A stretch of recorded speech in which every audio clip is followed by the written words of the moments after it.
வணக்கம் மேசம் ராசி அன்பர்களே, இனிய வணக்கம். நாளை பிப்ரவரி 15 தமிழர்கள் இந்துக்களுக்கு மிகவும் ஒரு முக்கியமான ஒரு நாளாக கருதப்படும் மகா சிவராத்திரி பற்றி சிவபெருமானுக்கு மிகவும் ஒரு பிரியமான இரவு. அந்த நாளுடன் நாம் மேசம் ராசி அன்பர்களாகிய நாம் இணைந்தால் என்ன அதிசயங்கள் வரப்போகிறது?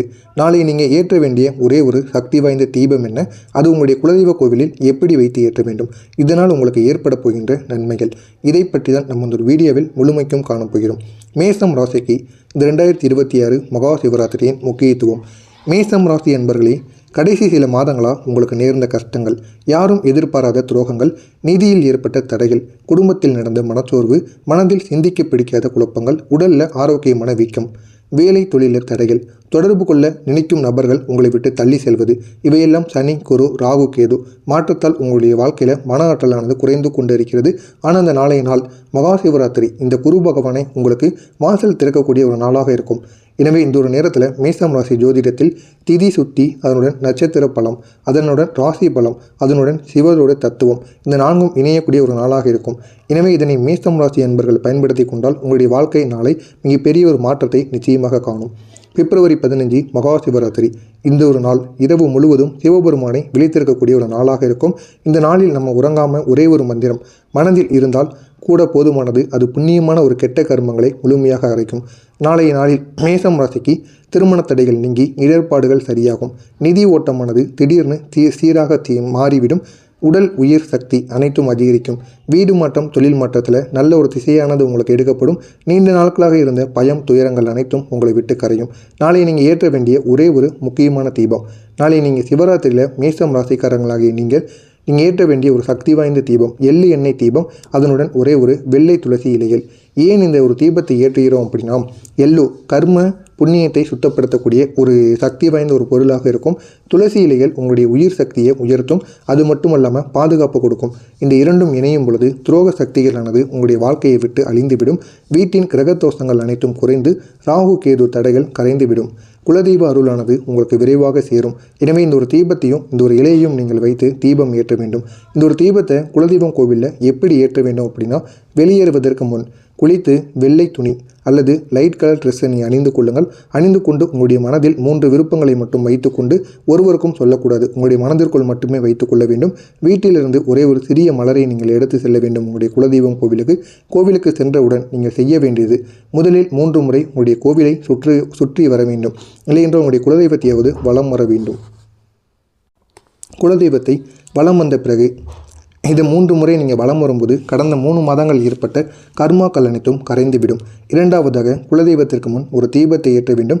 தீபத்தில் எள்ளெண்ணெய், ஒரே ஒரு வெள்ளை துளசி இலைகள், அதற்கப்புறமாக 2 திரி மட்டும் போட்டு இந்த ஒரு தீபத்தை நீங்கள் ஏற்றி விடுங்கள். தீபத்தை ஏற்றும் பொழுது நீங்கள் சொல்ல வேண்டிய ஒரு மந்திரம், மெதுவாக ஓம் நம சிவாய, என் பாதை திறந்து அருள் புரிவாய் குலதெய்வமே அப்படியும் கூடிய இந்த ஒரு மந்திரத்தை மட்டும் நீங்கள் தீபம் ஏற்றும் பொழுது சொல்லிக்கொண்டே உங்களுடைய மனதிற்குள் சொல்லிக்கொண்டே ஏற்ற வேண்டும். இப்படி நீங்கள் ஏற்றும் பொழுது உங்களுடைய 3 விருப்பங்களை உங்களுடைய மனதால் நீங்கள் நினைத்து கொள்ள வேண்டும். உங்களுடைய வாயால் சொல்லக்கூடாது, மனதால் நீங்கள் நினைத்து கொள்ள வேண்டும். இப்படி நினைக்கும் பொழுது மனக்குறிப்பு தான் அருளானது கொடுக்கும். எனவே நீங்களுடைய மனதிற்குள் நினைக்கும் பொழுது உங்களுடைய விருப்பங்களானது நிச்சயமாக நிறைவேற்றப்படும். தலையை கீழே குனிந்து 27 வினாடிகள் நீங்கள் நிற்க வேண்டும். இது ஒரு முக்கியமான ஒரு படி.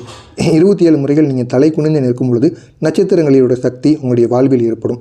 இதற்கு பிறகு தீபத்தை பார்த்து 3 முறை உங்களுடைய மனதிற்குள் சொல்லுங்கள், என்னுடைய தடைகள் கரையட்டும் அப்படின்னு. இதை மட்டும் உங்களுடைய மனதிற்குள் 3 முறை நீங்கள் சொல்ல வேண்டும். அடுத்ததாக, இதனால் உங்களுக்கு கிடைக்கக்கூடிய நன்மைகள் என்ன தெரியுமா? நிதியினில் ஒரு திடீர் லாபம் ஏற்படும். ஏதாவது ஒரு இடத்தில் தடைப்பட்டிருந்த பணமானது அசால்ட்டாக உங்களுடைய கைக்கு வந்து சேரும். துரோக சக்திகளிலிருந்து ஒரு பாதுகாப்பு. உன்னை பற்றி பின்னால் பேசுபவர்கள் இந்த ஒரு நேரத்தில் உன்னை விட்டு விலகுவார்கள். உன் வீடு மற்றும் தொழிலில் ஒரு புதிய ஆற்றலானது பிறக்கும். செய்ய நினைத்த ஒரு பணி வேகமாக உனக்குள்ள செய்து முடிக்கப்படும். குடும்பத்தில் அமைதி ஏற்படும். நீண்ட நாட்களாக இருந்த முரண்பாடுகள் ஒரு முடிவை தேடி வரும். ஆரோக்கியத்தில் மேம்படும். உடல் சோர்வு எதுவாக இருந்தாலும் அது சரியாகிவிடும். உறவுகளில் மீண்டும் ஒரு இணைபானது ஏற்படும். உன்னை விட்டு விலகியவர்கள் திரும்ப வருவது உனக்கு சாத்தியமாக மாறிவிடும். இது அனைத்தும் உனக்கு இந்த ஒரு நேரத்தில் நிச்சயமாக நடக்கும். இந்த சிவராத்திரி இரவில் எப்படி நீங்கள் உபவாசம் தியானம் செய்வது அப்படின்னா, மேசம் ராசிக்கான இரவு நேர வழிபாடு. இரவு 9 மணிக்கு ஒரே ஒரு கண்ணாடி தண்ணீரில் ஒரு கண்ணாடி டம்ளரில் தண்ணீரை எடுத்துக்கொள்ளுங்கள். ஒரே ஒரு துளசி இலைகளை போட்டு அதை நீங்கள் குடிக்க வேண்டும். அந்த துளசி இலைகளை போட்டு அந்த தண்ணீரை குடிப்பதற்கு முன்பாக உங்களுடைய குலதெய்வத்தினுடைய பெயரை ஒரு 108 முறைகளோ 21 முறைகளோ கூறிவிட்டு உங்களுடைய கஷ்டங்கள் உங்களுடைய வேண்டுதல்களை கூறிவிட்டு அதற்கப்புறம் அந்த ஒரு தண்ணீரை நீங்கள் குடிக்கலாம். கண்ணாடி டம்ளர் இல்லைன்னு கூறுபவங்க நார்மலான ஒரு டம்ளரில் கூட நீங்கள் இந்த தண்ணீரை வைத்து குடிக்கலாம். இப்படி குடிக்கும் பொழுது உங்களுடைய வாழ்க்கையில் நன்மைகள் ஏற்படும். அடுத்து அந்த நாள் இரவு சிவராத்திரியோட இரவு 10 மணிலிருந்து 11 மணி சிவபெருமானுக்கு 11 முறைகள் ஓம் நம சிவாய அப்படிங்கிற ஒரு மந்திரத்தை கூற வேண்டும். 12 மணிலிருந்து 1 மணி வரைக்கும் இந்த ஒரு வரி தியானத்தை நீங்கள் செய்ய வேண்டும். எல்லாம் நலமாய் நடக்கும் அப்படின்னு உங்களுடைய குலதெய்வத்தை பேரை லாஸ்ட்டில் நீங்கள் கூற வேண்டும். இப்படியும் நீங்கள் 12 மணிலிருந்து 1 மணி வரை செய்ய வேண்டும். 2 மணிலிருந்து 3 மணி வரைக்கும் கைவிளக்கை ஏற்றி மனதில் இருக்கக்கூடிய கவலைகளை சிவனிடம் நீங்கள் ஒப்படைக்க வேண்டும். அடுத்ததாக மறுநாள் காலையில் உங்களுக்கு வாழ்க்கையில் ஏற்படக்கூடிய மாற்றங்கள். நாளை மகா சிவராத்திரியில் அந்த நாளை சிவராத்திரி முடிந்தவுடன் நீங்கள் செய்த வழிபாடுகள் 41 நாட்கள் வரை உங்களுக்கு பலனை ஏற்படுத்தி கொடுக்கும். பணத்தடைகள் எதுவாக இருந்தாலும் நீங்கும். ராகு கேது தோஷம் அனைத்தும் சரியாகிவிடும். மனது லேசாகி குடும்பத்தில் ஒற்றுமையானது ஏற்பட்டு உங்களுடைய வாழ்க்கையில் ஒரு பெரிய ஒரு திருப்பு முனையானது ஏற்படும். எனவே இதனை மட்டும் நீங்கள் நாளைய நாளில் செய்து பாருங்கள். உங்களுடைய வாழ்க்கையில் அவ்வளவு நன்மைகள் ஏற்படும். நீங்கள் நினைக்காதெல்லாம் நாளைய நாளில் நடக்கும். இது மட்டும் மேஷம் ராசி அன்பர்களின் வாழ்க்கையில் நடக்குதா இல்லையா அப்படிங்கிறத மட்டும் நாளைய நாளில் இதை செய்துவிட்டு கூறுங்கள். நிச்சயமாக உங்களுடைய வாழ்க்கையில் அவ்வளவு நன்மைகளானது ஏற்படும்.